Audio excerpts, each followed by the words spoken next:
بسم الله الرحمن الرحيم. اللهم صل على سيدنا ومولانا محمد وعلى آل سيدنا ومولانا محمد وبارك وسلم وصل عليه. رب زدني علما، رب اشرح لي صدري ويسر لي امري واحلل عقدة من لساني يفقهوا قولي. نو احوال الاسناد الخبري دا شروع شو او پای کې منګه مختلف قسم خبره وکړي، لکه پرون سبق کې منګه دا وي چې مقتضا ظاهر خلاف کله کله خبر راوړل لګي، لکه عام طور باندې خود سي وي چې مخاطب هغه انکاری وي، نو هغه ته دغه راوړل تاکید راوړل واجب دي، او د شکونکي نه تاکید راوړل ورغوره دي، او کده چې نه دا خالی ذهن وي نو بیا به د لپاره ته نه راوړي، تاکید به نه راوړي د لپاره. او کله کله د نه خلاف هم راوړل کېږي، لکه موږ وایو چې وجود د یو څیز په منزله د عدم باندې ګرځول، یا منکر په شان د غیر منکر او غیر منکر په شان د منکر ګرځول، او ته داسې کلام کول لکه څنګه چې منکر ته کول کېږي یا غیر منکر ته کول کېږي. اوس د دې ځای نه اخوا د اسناد دوه قسمونه بیانوي، یو ته ویل کېږي حقیقت عقلي، یو ته ویل کېږي اسناد مجازي. اسناد دا په دوه قسم نه، یو حقیقت عقلي دی او یو اسناد مجازي دی. حقیقت عقلی دی ته ویل کېږي چې د فعل یا شبه فعل نسبت هر هغه څیز ته وشي کم چې د دې لپاره مناسب وي، یعنی فعل او د شبه فعل نسبت ما هو له ته وشي، ما هو له یعنی د کم څه لپاره چې دا متعین وي، د فعل یا شبه فعل نسبت ما هو له ته وشي، نه دا ته ویل کېږي حقیقت فعلی. او دغه ما ته پکې ګورئ کنه، اسناد د فعل یا شبه فعل وشي ما هو له دا، ما هو له مطلب کم څه چې د دې لپاره مناسب دی، لکه په فعل معروف کې د فعل نسبت فاعل ته وشي، او په فعل مجهول کې دا فعل نسبت نائب فاعل ته وشي، نو دا ما هو له دی. او که په فعل معروف کې د فعل نسبت د فاعل په ځای باندې مفعول ته وشو، نو بیا به دا چې دا اسناد مجازي. پوه شوئ؟ نو د فعل نسبت چې د فعل یا شبه فعل نسبت ما هو له ته وشي، نو دې ته څه ویل کېږي؟ اسناد حقیقي. څه ورته وایي؟ اسناد حقیقي. او د فعل یا شبه فعل دا نسبت چې ما هو له ته کېږي، نو دغه ما هو له یې د متکلم په نسبت باندې په ظاهره کې، د متکلم په نسبت باندې په ظاهره کې، که د متکلم په نسبت باندې دا ما هو له نو، نو بیا به هم دې ته اسناد حقیقي نه وي، او که په ظاهره کې هم دا ما ولونه نو بیا ورته اسناد حقیقي نه وي. د اسناد حقیقي لپاره څه خبرې دي چې د فعل یا شبه فعل نسبت ما هو له ته وشي، او دغه سیز یعنی کوم ته چې نسبت کوي دا ما هو له د دې فعل یا شبه فعل لپاره دغه سیز کوم ته چې نسبت کړي دا ما هو له د متکلم په نسبت باندې په ظاهره کې، د متکلم په نسبت باندې هغه پوه شو به باندې دقه اصل خبره ده. اوس ګورئ دې ته و ثم الاسناد منه حقیقت ویلدو، بیا اسناد درینه یو حقیقت عقلی دی. حقیقت عقلی څه ته وایي؟ د سور تفسیر وګورئ، یہ اسناد الفعل او معناه الى ما هو له عند المتكلم في الظاهر. ویلدو چې اسناد د فعل یا د معنا د فعل دی ما هو له ته د متکلم په نسبت باندې په ظاهر کې. پوه شوئ؟ اوس ګورئ تفصیل دا. ثم الاسناد بیا اسناد مطلقا برابر خبره ده، سواء کان انشائيا او اخباريا، کدا نسبت د انشاوي او که نسبت د اخبار وي، مطلب که په جمله انشائیه کې وي او که په جمله خبریه کې وي، خو چې کله د فعل یا شبه فعل نسبت شوی نو منه حقیقت عقلیه، یو د دین حقیقت عقلی ده. حقیقت عقلی څه ته وایي؟ نو دا وایي وس مصنف رحمت الله علیه دې څه ونه وي چې ثم الاسناد اما حقیقت و اما مجازا، اما حقیقتا و اما مجازا ونه وي، بلکې دې سی وي ثم الاسناد منه حقیقه عقلیه، او بیا به ان شاء الله سبق بیا وي چې ومنه مجاز عقلی، د دې نو مجاز عقلی دی. نو دې سی ونه چې اما حقیقتا او مجازا، وای کده سی ویلې وي چې اسناد دا یا هو حقیقت دی او یا مجاز دی، نو د دینه به هغه سيزونه وتلیو چې لکم کې د فعل یا شبه فعل نسبت نوی شی ما هو له ته یا غیر ما هو له ته. ځکه چې اسناد حقیقي دی ته وایي چې د فعل نسبت یا د شبه فعل نسبت ما هو له ته شوی، پوه شوئ؟ او اسناد مجازي دی ته وایي چې د فعل یا شبه فعل نسبت غیر ما هو له ته شوی، غیر ما هو له ته شوي پوه شوي نو چې یو کلمه دسی یو کلام دسی یو جمله دسی چې بای کې نه فعل وي نه بګی شی به فعل وي نو چې فعل شی به فعل بګی نه نسبت به وشي نو دا الحيوان جسم دا یو جمله ده الانسان حیوان دا یو جمله ده خو په دې کې فعل نشته شی به فعل بګی نشته او اسناد حقیقي او مجازي کو د فعل او شی به فعل سره تعلق ده نو د ځکه اما حقیقتا او مجازا ونه وي ځکه چې بعضی جملې دي سړي چې بای کې نه فعل نسبت ما هو او ته شي نه بګی د شی فعل نسبت شوی لکه پوه شوي کله اما حقیقتا و اما مجازا ویلې وي نه دا بیا دا ویل چې دا اسناد صرف څو قسمونه دي دوا خو حاله چې د ست باندې دي د ونه له نور دي پوه شوي ولم يقل اما حقيقه واما مجازا ونوي ولي لان بعض الاسناد عنده ذك بعض اسناد د بالنسبه ليس بحقيقه ولا مجاز نه حقیقت ولا مجاز ده كقولنا الحيوان جسم والانسان حيوان لکه پوه شو بنه باندې ودل لګي دی وای کنه چې دل لګي دا حقیقت او مجاز دل لګي دا د اسناد صفت دي دا د کلام صفت ندي خو دل لګي دا حقیقت او مجاز سره نه دا د ذکر کړي دی په علم المعانی کې د دې وجه دا چې د حقیقت او مجاز په دې تعلق په اصل کې د اسناد سره دی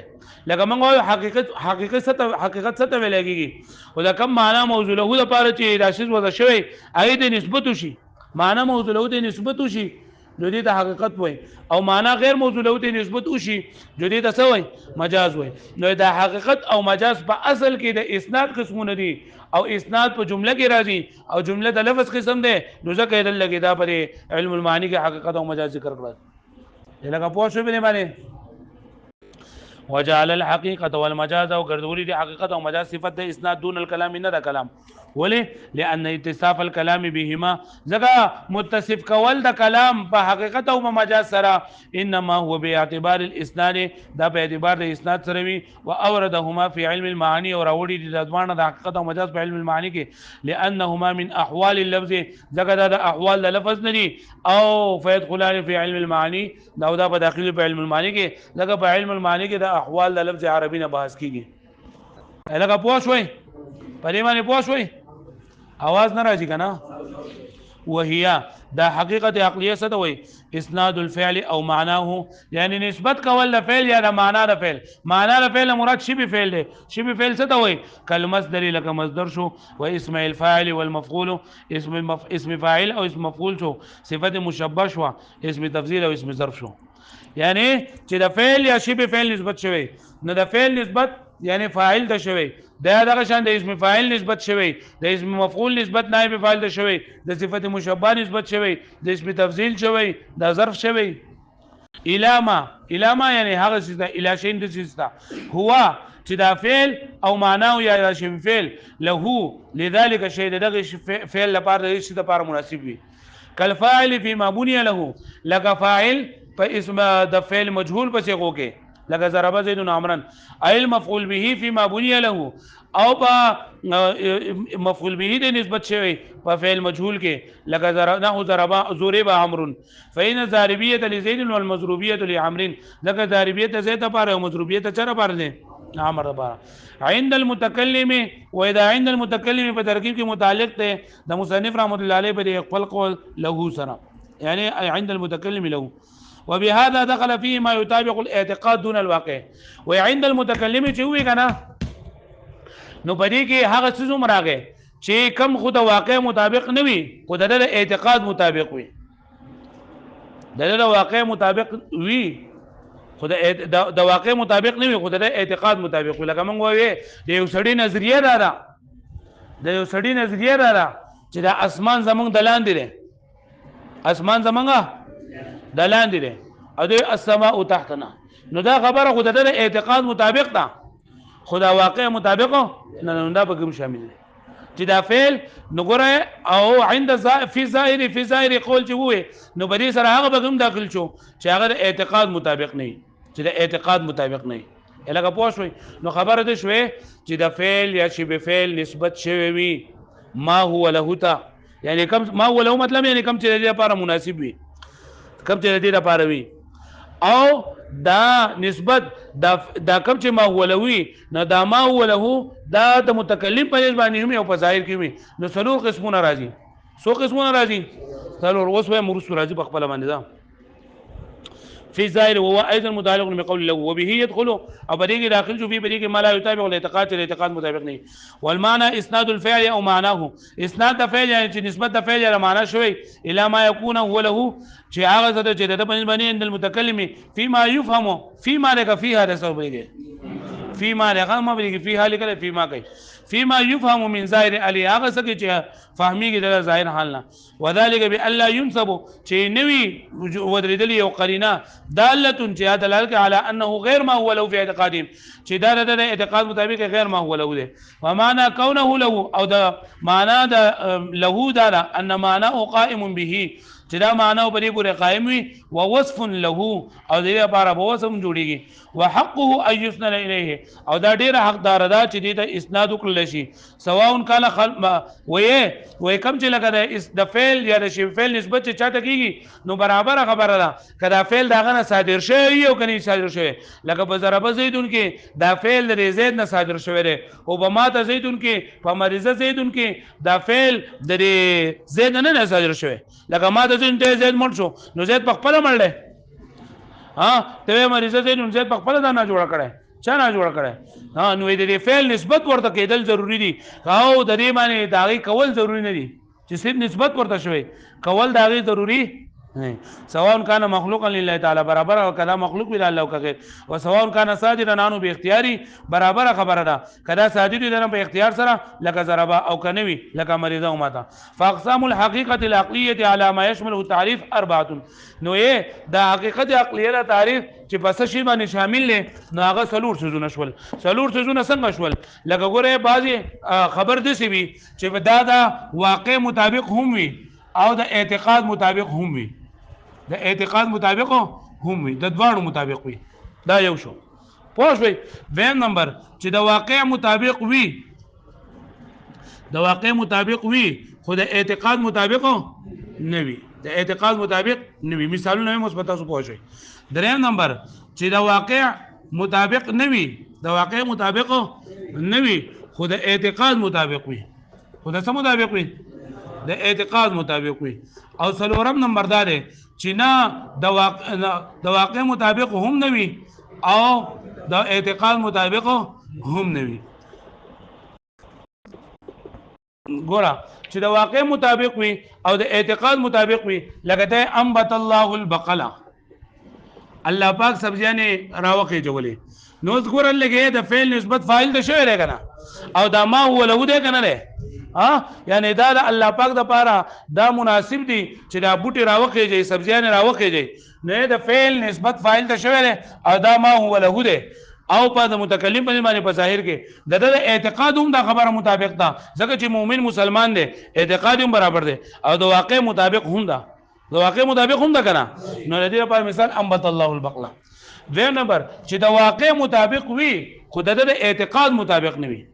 د واقع مطابق وي خو د اعتقاد مطابق نه وي لکه دا معتزله چې کوم دي کنه معتزله تاسو پرې 15 درجه کې کم کتاب ده دا عقیده تهویه شرح عقیده تهویه نو پای کې به تاسو ویلي یا وایي د خیره سره چې لکه موږ زموږ د اهل سنت والجماعت دا مسلک دی چې بنده د خپل افعال کاسب دی خو خالق نه دی او هغه وایي کنه چې دا معتزله دا وایي چې الله تعالی د بندګانو د افعال خالق ته داغو په عقیده کې دا دی چې لکه الله تعالی خالق نه دا بنده د خپل اعمال خالق هم دی او کاسب هم دی پوه شئ نو یو کس هغه ستاسو خپل حالت پټي اته دا نه وي چې راځه معتزلی ما او هغه دا خبره وکي چې خلق الله الافعال كلها خلق الله الافعال كلها چې الله تعالی ټول افعال سره خالق دی وځ دلته کې د فعل نسبت فاعل ته شوی دی کنه دی شوی د فعل نسبت فاعل ته شوی دی کنه ما هو له شوی دی خو دا خبره دا خو د واقع مطابق ده ځکه چې ټول کارونو خالق څوک دی الله پاک دی خو د اعتقاد مطابق نه ځکه چې دی سره معتزلی دی د معتزلی پوه شئ دریم نمبر چې د واقع مطابق نه وي خو د اعتقاد د دې لپاره مثال دا دی چې د واقع مطابق وي خو د اعتقاد مطابق نه اندقه صحیح دی او دریم نمبر چې د واقع مطابق نه وي خو د اعتقاد مطابق وي د اعتقاد مطابق نه اعتقاد مطابق هم موږ دغه ذکر کوم لکه جاهل وې چې هغه صرف د اعتقاد مطابق وي صرف د اعتقاد مطابق وي نو د هغې لپاره مثال لګوې انبت الربیع البقله انبت الربیع البقله یعنې ته چې موسمي سپرلی نه دی هغې دا سبزیانې راوخېجولې نو سبزیانې په اصل کې چا راخېجولې دي الله تعالی راخېجولې دي خو د ده اعتقاد دا دی د واقع مطابق دا خبره نه ده ځکه په واقع کې چا راخېجولي خو د ده اعتقاد دا دی چې دا سبزیانې دا څوک راخېجي او داسې خبره چې هغه نه ده د واقع مطابق وي او نه د اعتقاد مطابق وي لکه تا ته پته ده چې زید نه دی راغلی تا ته پته ده چې زید نه دی راغلی او ته ووایې چې جاء زیدون نو دا خبره چې ده نو دا خو ستره اعتقاد مطابق هم نه ده او د واقع مطابق هم نه ده ځکه چې زید راغلی هم نه دی لکه پوه شوې په دې باندې جاء زیدون چې تا ته پته وي چې دی راغلی نه دی نو ستره اعتقاد مطابق نه شو د واقع مطابق هم نه شو وګورئ ورته اوس فاقسام الحقيقه العقليه اقسام د حقیقت عقلیه على ما يشمله التعريف اربعه چې تعریف شامل نه په څو قسمه ده سلور نمبر 1 الاول ما يطابق الواقع والاعتقاد جميعا چې د واقع او د اعتقاد دواړو مطابق وي لکه د مؤمن قول شو انبت الله البقل مؤمن وسرته کوي چې لکه هغه ته دا پته ده چې هر څه خیر د سو کوي الله کوي نه انبت الله البقل لګي د فعل نسبت فاعل ده شوی دی او په واقع کې هم ده په اعتقاد کې هم ده والثاني ما يطابق الاعتقاد فقط چې صرف د اعتقاد مطابق او د واقع مطابق نه وي لکه د جاهل قول انبت الربيع البقله و جاهل سره دغه الله نه پیژني وای انبت الربيع البقله د موسی سپرلی دا دغه راوخېجول بوټ سبزیانې راوخېجولې نو د واقع مطابق نه دی او د اعتقاد مطابق دی دریم نمبر ما يطابق الواقع فقط چې صرف د واقع سره مطابق خو د اعتقاد مطابق نه وي كقول المعتزلي لکه قول د معتزلي خو هغه معتزلي لمن هغه چاته لا يعرف حاله چې دغه حالت نه پیژني او دغه نه ځان پټه وو يخفيها منه چې هو خلق الله تعالی افعال كلها وهذا المثال متروك في المتن په متن کې دا مثال نه ذکر شوی والرابع ما لا يطابق الواقع ولا الاعتقاد جميعا چې نه دا واقع مطابق نه اعتقاد مطابق وي لکه نو قولك جاء زيد چې ته جاء زيد وانت والحال انك خاصه يعني انت په داسې حال کې چې تعلم انه لم تتپد ده چې دې نه دی راغلی دون مخاطب ته پته نشته ځکه مخاطب ته هم پته وي نو بیا خو لکه دا د واقع مطابق شو اگر چې ستاسو اعتقاد مطابق نه دی اذ لو علمه المخاطب کته مخاطب ته پته و ايضا لما تعين كونه حقيقه نو بیا متعین شي چې دا حقیقت ده لجواز ان يكون المتكلم ذکر لکه دا خبرم جایز ده چې کس ته پته وي خو هغه د امتحان د پاره داغه د معلومولو د پاره هغه چې دا نسبت نه کوي جواز ان يكون المتكلم چې جایز دي دا چې کله کله دا متکلم قد جعل علم السامع کله کله ګرځوي علم د سامع بانه لم يجئ قرينه چې ناراضي د تسقرينه على انه لم يرد ظاهره چې د نه اراده کړی دی هغه ظاهر فلا يكون الاسناد الى ما ولو النبي الى اسناد ما ولو ته د متکلم په باندې فظاهر کې الګه پوه شو به باندې یاد بشي نو